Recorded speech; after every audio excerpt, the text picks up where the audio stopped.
so thrilled that you are here. Over the next few minutes, I'll be teaching you basic financial literacy that you can use to make informed decisions to make your money grow over time. Now, you may find that there's so much information packed in just a few minutes, and this is intentional to make you have the knowledge and to grasp whatever you can in just a few minutes, and for you to have the basic knowledge of what financial literacy entails. But if you do like to explore further, I encourage you to visit my website at olawilliams.ca to get the most of the learnings that you may require. Now, I do also like to say that these teachings are based on my own personal experiences, based on what I've seen work. They are not meant to replace financial advisory. Personal circumstances are quite different. Please do seek professional advice as may be applicable to your circumstances. Now that we have that out of the way, let's dig in.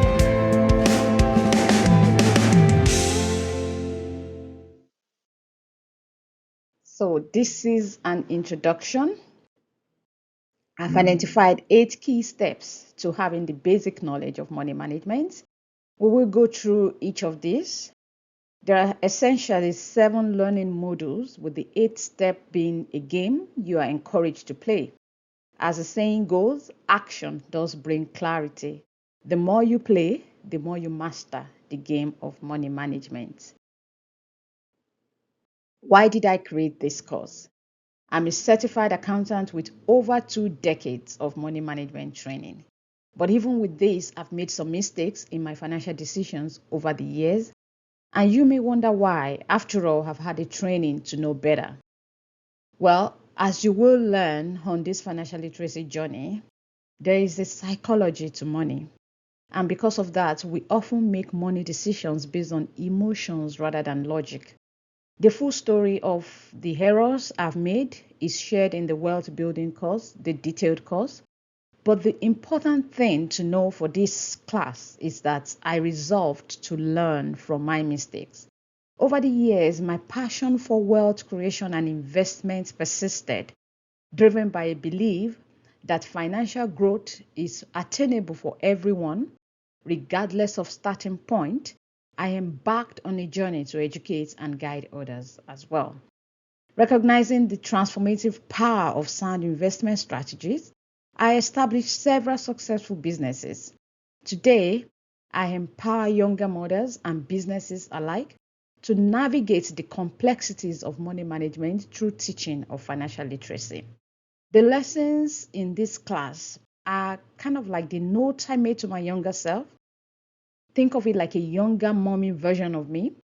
I realized that my kids have grown quite quickly, and that's how money grows quite quickly too. But it requires knowledge and consistency. Now, without further ado, together, let's navigate the nuances of money management and how you can start growing yours from where you are. Now, personal finance. What is personal finance? I see it as methods and ways that you can raise money and use them for your advantage while considering risk that may be applicable to you. For example, a to-be mom may want to consider how cash will be available for their needs, for the needs of their unborn child, and any family member they are responsible for. Now, that to-be mom will go further to check how they will distribute the cash that may be available or how they may not want to distribute it. That's personal finance. It's tailored to your circumstances. It involves decision making on how much cash you can make, how much cash you can put on savings, investments, financing for the survival and growth of you and your family members. All this, you can see them as personal finance. Cash. There's no way we'll look at financial literacy without looking at cash. It's all part of everyday life. One note I made to myself is this: never lose money.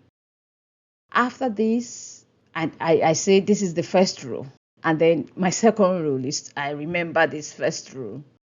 Now, I made this note to myself again, after making some mistakes in the past that resulted in my loss of money, you can aim not to lose money. I find myself, when I remind myself of this, I find it very helpful. For example, anytime I'm considering a decision, I ask myself, will this decision, will it result in me losing money? And that informs my decision. However, I also like to say that this is where the concept of diversification comes to be useful. At some point on this financial literacy journey of yours, having gained some mastery and maturity, you may want to ensure that you put your money in different money-making streams. Why? So that if one stream does not work, at least you have another stream or other streams to fall back on. I'm going to leave it there for now.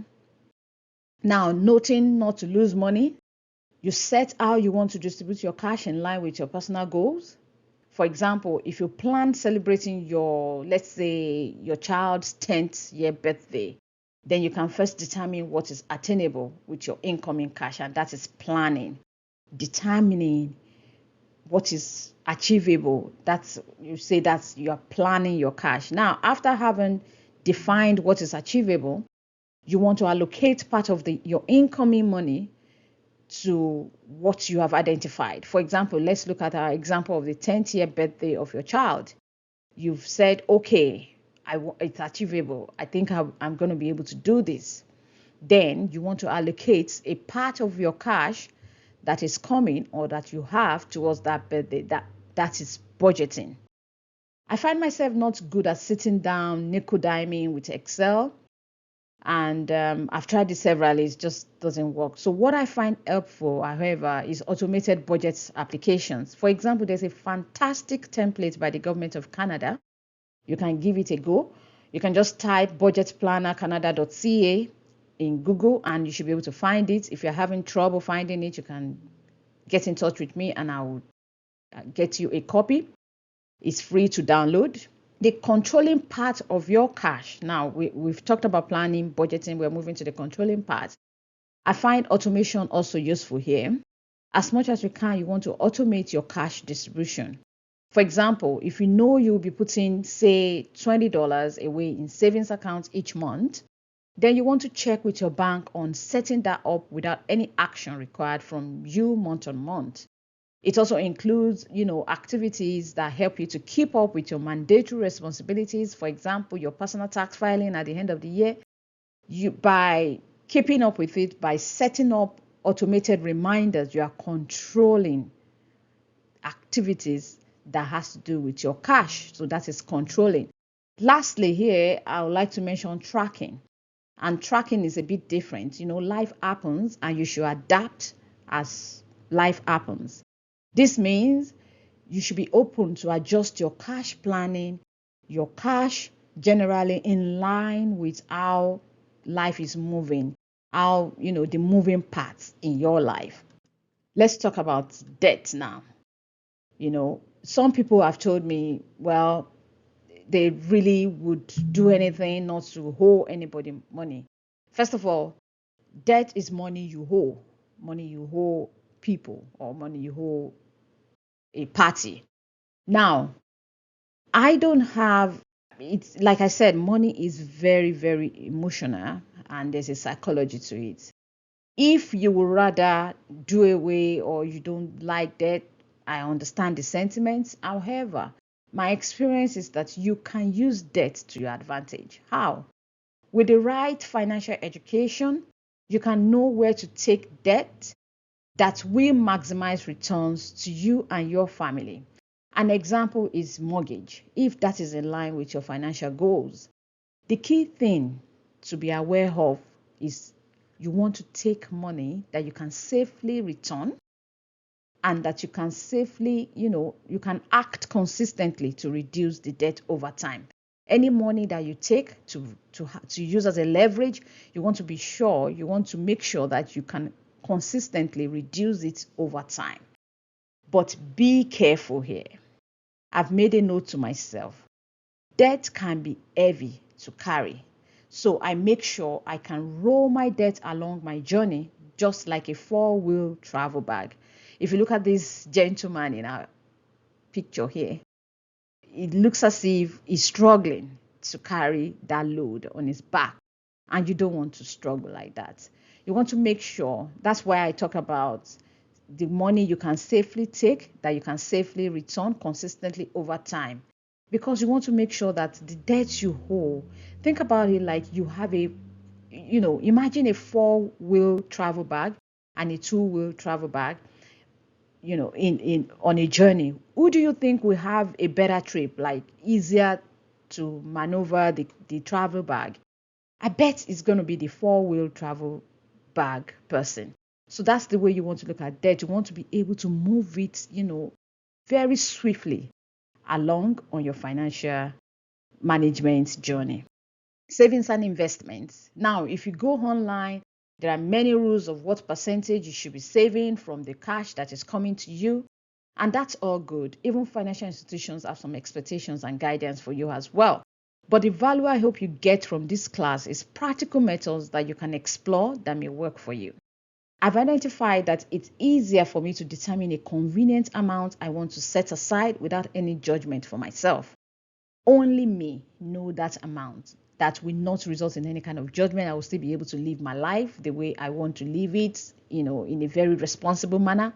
But I start with the amount I want to save. And whatever the amount I determine that I want to save, I make sure I can double that for my investment. That's what has worked for me. And I find that that's maybe really, really practical and maybe useful. I've made a note to myself that savings is money I call nest liquid cash, accessible to me immediately should I need it without having to worry about incoming money for say 12 months. And don't worry if you haven't started anything, just start now with any amount wherever you are. Believe me, your money will serve you if you leave it alone. And don't bother about the returns on savings. The goal is not to lose money and for it to be available as needed as opposed to growing your savings account. By contrast, your money for investment, you do want to grow that one. You want to grow it over a relatively long period of time. There's this book by Rami Sethi that I find very helpful. I will teach you to be rich. There you'll find reasonable, actionable steps you can take to start investing from where you are. I don't have any affiliation with the author. It's just a book I find very helpful. One key action that is helping me with investing in is automation. After having decided where you want to invest your money, why don't you go ahead and automate it? It just makes it very feasible for you to do, very practical for you to do so. Now, looking at this image, what comes to your mind? Do you see, like a treasure box? And where do you think people keep this kind of box? Whatever your answer is, I want to believe it's not in a public place, right? Now, that's the same way I want you to look at wealth. It is hidden. So when you think of creating wealth for yourself, always remember it's not seen. That alone should remove the urge to want to impress people and should encourage you to safely keep your money away and allow it to compound for you. Your assets are what you've used your money to acquire. Anytime I teach financial literacy, I always like to include asset protection because your assets are what you've used your money to acquire, and these items should have the power to create more money for you. Now, having used your money to acquire things, you can't leave them alone. You want to ring fence them. You want to make sure they are protected, and that's why I include it in my financial literacy teachings. Now, this asset, whatever you want to use your money to acquire so that you can create more money for you, it's personal to you. For example, a family member you are responsible for may be your asset. Why? They can have the power to create what money can buy for you. For example, money can give you contentment. Now, after having spent your earnings on your child's education, that can give you contentment, and therefore you do want to protect your child. Now, I know that may sound unconventional to some people, but that's the whole point of money literacy. It involves emotions, like I said, and it's largely dependent on complex sentiments. The important thing is to be aware of the implications of your decisions and to be happy with those decisions. Now, we've talked about 7 steps. The 8th step is a game. It's your turn to take some action. The game is like a quiz. It's very quick. It's on my website, olawilliams.ca. It's a very quick game. I encourage you to go there and take action. Like the saying goes, action does bring clarity. So you want to make sure you just engage in this, and I do hope you enjoy playing it. Remember, you absolutely can start where you are, and you can build wealth by being financially literate. I've included a personal finance article as a bonus to this introductory class. It contains useful information on smart ways that you can manage your personal finance, where you can get tools on personal finance. I'm always open to connections, and you can reach me at connect@olawilliams.ca.